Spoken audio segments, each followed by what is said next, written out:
What's up, guys? Eric here with driverlineup.com, world's okayest steering wheel holder, as your host, checking in with you from Prime. It's morning for me. I left the house at 3:30 this morning to get the truck washed and to get a deer guard. The truck was absolutely filthy because you can't get the truck washed for a few weeks when you have graphics put on it. Well, we waited that few weeks, and then we just didn't get the right opportunity to truck it or to wash it, so it's been absolutely filthy. And then the deer guard, they only had 2 in stock because these are special fabricated deer guards for these new Pete's. The connection for them is like 3 inches too far apart for all the other deer guards they have, so they have to fabricate these things.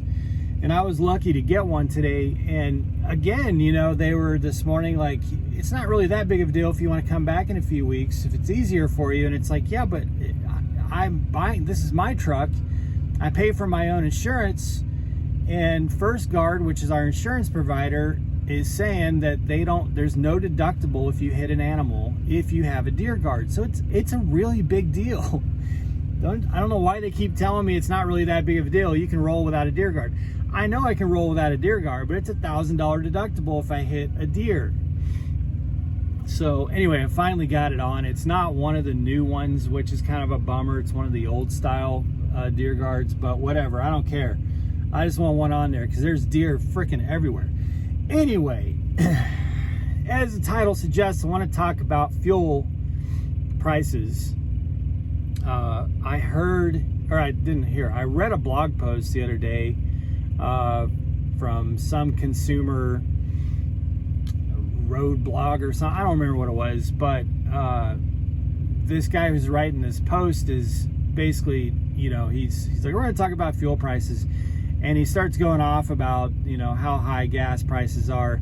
And he says in there, which is true, that is absolutely true. It's a nightmare right now. It's like so bad. Fuel prices are the federal policy that's in place right now is a freaking economic disaster, and all of you know it. But anyway, in his post he says, but most of you don't need to worry about diesel prices. We're not going to bother talking about that because that's of no concern for most of you. And I thought to myself, what the hell are you talking about? That's of no concern to you?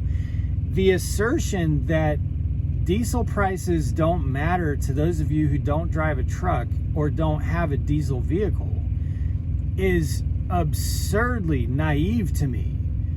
Diesel prices should matter to you because they do affect you, whether you drive a truck or not. So to a lot of you drivers, this is going to be preaching to the choir, but for those of you who don't drive a truck, maybe you're going to start driving a truck. Maybe you're just watching trucking channels. Maybe this video caught you for whatever reason.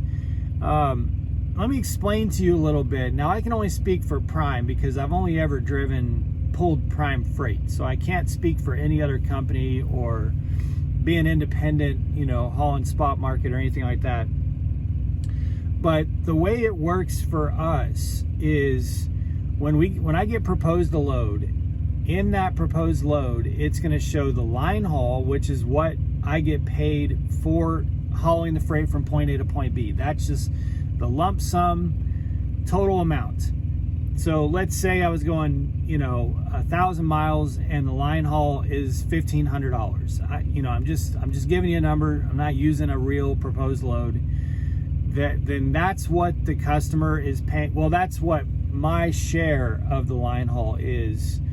That the customer is paying Prime. So Prime gets his cut, 28%. I get my cut, and so that's my cut. That $1,500.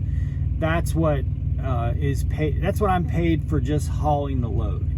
Underneath, there's a few other line items. Sometimes 1 or 2, sometimes a lot. Depends. It could be fuel surcharge, reefer fuel surcharge. It could be tolls, stop pay, layover pay, transit delay. There's a lot of different things that there could be down there, but the most typical is the fuel surcharge. And this is really important for us as drivers because it's why we as Prime drivers feel this pain at the pump more like a pinch, where a lot of drivers, if you don't have access to good brokerage or good, good negotiated contracts or good fuel discounts, you may feel it more like a punch, because prices at the pump right now are outrageous on the diesel side. In fact, they're twice as much almost of what I paid at a lot of places this time last year, almost twice as much. So diesel prices are outrageous. And so if you're not getting a big fuel surcharge on your loads, or you're not getting a big fuel discount, which Prime's fuel discount is massive, then you're paying out of the nose at the pump. Well, for us, Prime has such negotiating power that between the fuel discount and the fuel surcharge, Prime's design is to keep us at paying $1 per gallon, roughly $1 per gallon, right? So that's the objective, is what we are paying out of pocket, or out of our business. You know what I'm saying? We're paying about $1 per gallon. That's what the Prime fuel system is designed to accomplish. So if fuel prices go up, we start charging our customers more for surcharge, and we start more heavily negotiating with the fuel providers for better discounts and things of that nature, to make sure that Prime keeps the cost of the driver at $1 per gallon for diesel.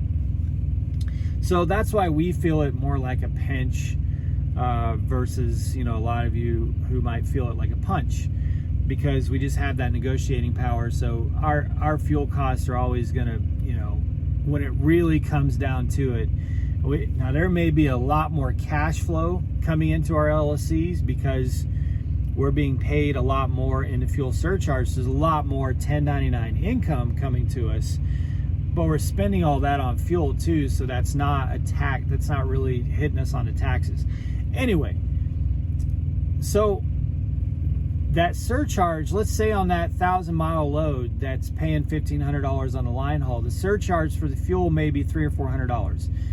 I'm just making this up just for the example, $300 or $400 for that load. Let's say it's $300 for fuel. That's the surcharge, okay? So with a 28%, the loads, the customer's paying over $2,000 for that load of lettuce to get, 28,000 pounds of lettuce to get from a farm to Walmart or some distribution center. He's paying over $2,000 to get that load. It's one load of lettuce going to a distribution center, over $2,000. If fuel is half the price, that load is going to cost a couple $100 less, right? If fuel continues to go up, that load's going to cost a couple $100 more. The customer is not going to pay that. The customer is not going to be like, oh, well, I guess this is just the cost of business and we have to spend more to get this load from point A to point B. That's not the way it works. I know a lot of people think that's the way that it should work. That's not the way it works. What you want to work, what you want to happen is not necessarily what's going to happen. What we think is right that should happen is not necessarily what's going to happen. What's going to happen is that the customer is going to raise prices on the shelf of that lettuce. So you and I, when we go to the grocery store, or when I go to Love's and buy a salad or whatever, you and I are paying more. We are paying for the price of diesel prices going up. All of us, for everything you buy. There is virtually nothing you can go to a store and buy that didn't get there in a truck. We're paying for all of it. So this notion that high diesel prices doesn't affect people that don't have diesel motors is so completely dumb. And I can't believe that someone is out there writing this and, oh, don't worry about diesel prices. Man, fuel prices are, dude, they are out of control. I was just reading a story on Transportation Nation where they were quoting a guy who, I can't remember, it's some nonprofit policy outfit that he works for that studies this kind of stuff. And he was talking about how high the prices are, but he said in this article that depending on how some of the policies shake out in our current administration federally, he could see diesel prices rising to $5 or $6 a gallon. You know, you're talking about a fuel surcharge having to go up to $500 or $600 for that load of lettuce, that 1,000-mile load of lettuce. And again, that's just one truck. That's one trailer, one load. There are hundreds of loads that go to that one distribution center in one city. So amplify that across all the loads going to every city, to every distribution center, and that customer is having to pay that much more in fuel for every single load. That's going to hit you at the grocery stores. So, yeah, you should, as a consumer, be very afraid of rising fuel prices. And prime drivers, even though we get the great system to keep our prices down near that $1 per gallon, our customers are picking up the tab. We're getting great fuel discounts. Even though that's the case, we still buy stuff. We're still buying food and drink in the truck stops. We go to Walmart when we can. We stock up, you know, our refrigerators and our trucks and all the food. We're still paying more. All of us are paying a lot more. And I know there's a lot of other variables that affect the price of things in stores. Of course, there's inflation. There's all kinds of, which I did a video about inflation like 7 months ago. And I had some people in comments say, Eric, you don't know what you're talking about. You're not an economist. Inflation's going to go away here in a month or two. Yeah, I know. I'm not an economist. I'm just some dummy truck driver. I get it. But guess what? I was right. Inflation was not here to stay just for a month or two. Inflation was out of freaking control and still is. So there's a lot of other variables that are playing a role in these high prices, but don't kid yourself. High diesel prices are going to profoundly impact you just as much as the price of the gas that you're putting in your car. So anyway, it's just, man, it's scary. You know, I'm not trying to put anyone in fear. I don't live my life in fear. But it's just a little trippy to see what's happening with these fuel prices. And this analyst, he said, look, it's not going to go, there's no sign of any relief coming anytime soon. In our app for Prime, we see the price, we see the surcharge go up. They send lease operators and owner operators, they send us updates that say the fuel surcharge has increased X amount, or, you know, and they'll tell us what the fuel surcharge is on the contracts. And we also get messages that say nationwide, here's what the national average of diesel is doing. It might go up 2 cents, it might go down 2 cents. Sometimes they'll say it in, you know, where states specifically that change is happening. But for months now, every one of those updates, which we get one almost every day, has been increased. Fuel prices will increase tonight at midnight by 2 cents per gallon, except in this state and this state. I've only seen the fuel price decrease maybe a couple times, and it would be like by 1 or 2 cents at most. Almost every day, the prices are going up, the prices are going up, the prices are going up. And it is going to have profoundly negative impact on the price of everything that you buy in a big, noticeable way.